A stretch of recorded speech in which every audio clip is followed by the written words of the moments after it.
कीचड़ में पड़ा इंसान कभी भी अच्छी चीज़ों का कीमत नहीं समझ सकता। जो इंसान छोटे से उम्र से कीचड़ में ही भरा हुआ है, तो वो कैसे सही चीज़ का मोल तोल कर सकता है? कर नहीं पाएगा, कभी नहीं पाएगा। वो देख ही नहीं पाएगा अच्छी चीज़ को।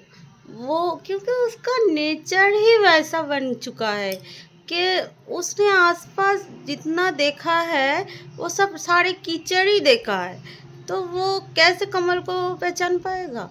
वो खुद की तरह हमेशा सबको समझने लगेगा कि भाई मैं गंदा हूँ, मैं डस्टबिन हूँ, तो सामने वाला भी डस्टबिन ही निकलेगा। मगर ऐसा नहीं होता। हर एक का परवरिश सेम नहीं होता।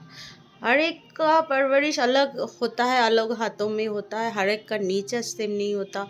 ये 5 उंगली कभी एक नहीं होते, एक जैसे नहीं होते। ये हमेशा याद रखना कि तो कैसे आप एक्सपेक्ट कर सकते हो कि कोई गलत इंसान आपके जो कीचड़ में ही भरा हुआ है और कीचड़ जैसे सो डस्टबिन में उसका सोच भी डस्टबिन जैसा गंदा जैसा, तो वो कभी भी आपको नेचर को कभी समझ नहीं पाएगा, उल्टा जलेगा।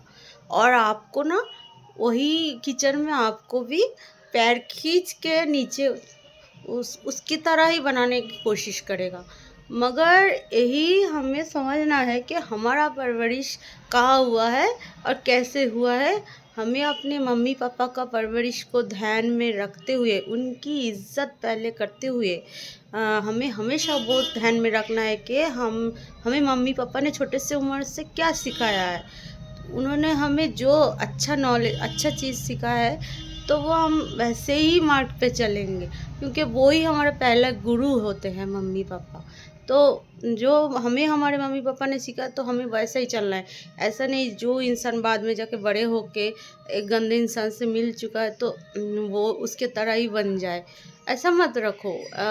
वो गलती करता है, करने दो। उसका नेचर ही वैसा बन चुका है गलती करना। अब आप क्या करोगे? उसको बदल तो नहीं पाओगे, उसको एकमात्र भगवान ही बदल सकता है।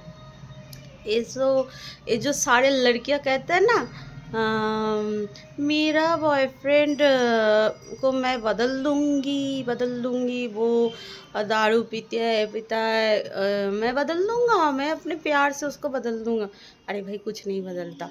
सिर्फ परेशानी की दिन रात का चिक रहता है, कुछ नहीं होता इससे। क्योंकि उसका नेचर वैसा बन चुका है। उसको छोड़ दो उसके हाल में। जब वो ठोकर खाएगा ना, जब ज़िंदगी उसको ठोकर देगी, तब वो अपने आप सुधरेगा।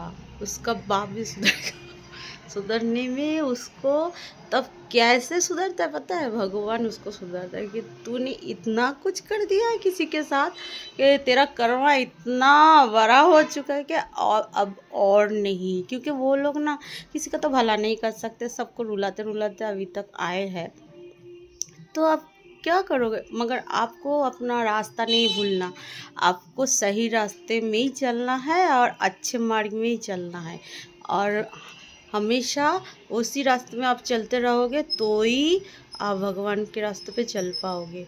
और आपके जीवन में जो लक्ष्य है वो भी पूरा हो जाएगा आहिस्ता आहिस्ता। क्योंकि अच्छे लोगों के साथ हमेशा अच्छा ही होता है। लास्ट में जाके सब अच्छा ही होता है। ये मेरी बात याद रखना हमेशा।